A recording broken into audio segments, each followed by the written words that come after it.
Đăng ký kênh để nhanh chóng nhận được thông báo về video mới nhất và nhanh nhất.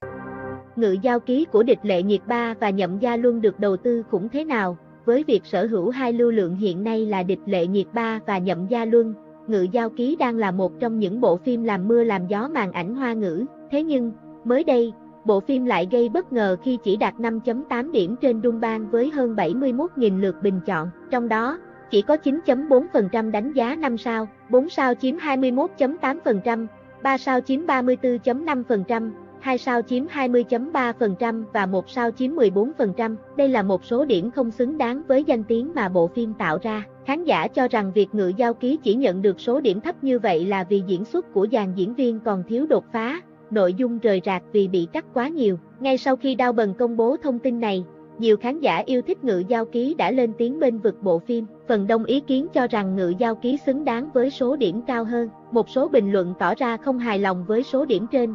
Phim xứng đáng với một số điểm cao hơn. Tạo hình mặc dù đôi khi bị dìm hàng nhưng nhìn chung vẫn đẹp, diễn xuất dàn diễn viên ổn, kịch bản tuy cũ nhưng vẫn rất lôi cuốn, khá bất ngờ. Ngự Giao Ký không quá xuất sắc nhưng đâu đến nỗi tệ nhỉ, xem khá cuốn mà. Diễn xuất của Địch Lệ Nhiệt Ba tốt hơn nhiều các phim trước, Nhậm Gia Luân thì vẫn vậy, vẫn diễn tròn vai. Chắc nhiều người xem thấy khó hiểu vì phim bị cắt tới tận 20 tập, nhưng nói chung bộ này phải được điểm cao hơn.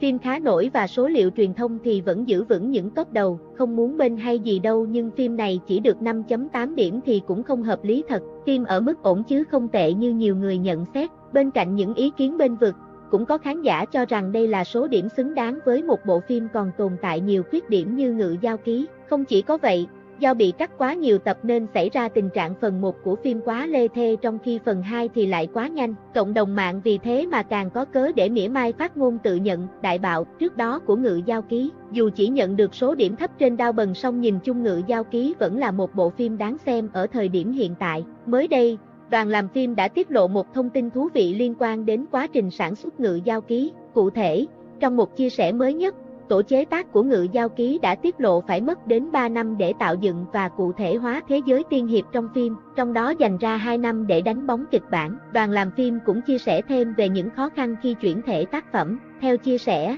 tất cả trang phục và đạo cụ của diễn viên đều được chuẩn bị rất kỹ càng. Ví dụ như chiếc mặt nạ giác vàng của Thuận Đức khi hắc hóa là đồ thủ công, từng chi tiết đều do thợ kim hoàng tỉ mỉ chế tác. Bên cạnh đó, việc xây dựng một số bối cảnh chính cũng là thử thách với đoàn làm phim. Được biết, toàn bộ cảnh ở Vạn Hoa Cốc là cảnh thật, thậm chí cỏ trên mặt đất cũng được làm bằng cỏ thật, cần được bảo dưỡng và thay thế hàng ngày. Cảnh ở Bắc Uyên thì đoàn làm phim bắt buộc phải di chuyển về quay ở phim trường. Tuy nhiên, việc dựng cảnh ở trong trường quay không phải dễ. Đoàn làm phim đã tỉ mỉ đến độ phải mời những người dày dặn kinh nghiệm về chỉ để treo tuyết trên cây sao cho chân thực nhất. Là một bộ phim cổ trang kỳ ảo, phần hậu kỳ của Ngự Giao Ký cũng được đặc biệt chú trọng. Mỗi tập phim thường kéo dài khoảng 40 phút nên việc điều chỉnh kỹ xảo cũng yêu cầu sự tỉ mỉ cao. Thế mới thấy, để tạo nên những thước phim đẹp, đoàn làm phim đã phải cẩn thận đến như thế nào. Sau khi quá trình sản xuất Ngự Giao Ký được chia sẻ, nhiều khán giả đã bày tỏ sự thán phục với những công sức mà đoàn làm phim đã bỏ ra để phát triển nên một bộ phim thành công như hôm nay. Nhiều người còn cho rằng,